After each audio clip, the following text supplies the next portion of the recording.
The OnePlus 10 Pro has been an interesting release to say the least. Months following its release in China, we finally have a global model. While it is fast, smooth, and overall a good device, I'm left completely puzzled as to who this is for. OnePlus is not the same OnePlus I once knew. From the OnePlus 1 to the OnePlus 7 Pro, it seemed OnePlus had an identity and a market. However, now I'm not sure that stands true today. I love that OnePlus fixed the fingerprint scanner placement on the 10 Pro. It's super quick and efficient, unlocking consistently every time. I also love that we still get that neat alert slider not found on many Android devices, but as rumored, it may be the last time we see it.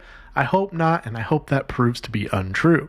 The cameras on the 10 Pro unfortunately just aren't great. I see so many mixed reviews on these cameras, but for me personally, there's a multitude of devices in the same price range or even cheaper that have a better, more consistent color accurate shooter. Maybe updates will solve for that long term as it did for the 9 Pro, but overall I'm left puzzled at $899 US.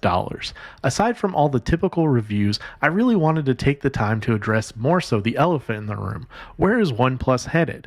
Who is really buying a OnePlus device in 2022? OnePlus continues to stagger its updates, no longer offering monthly regular updates. OnePlus continues to steer away from Oxygen OS as it further integrates ColorOS. OnePlus also continues to price their flagships with the rest while offering less to be desired in efforts to blend in with the status quo.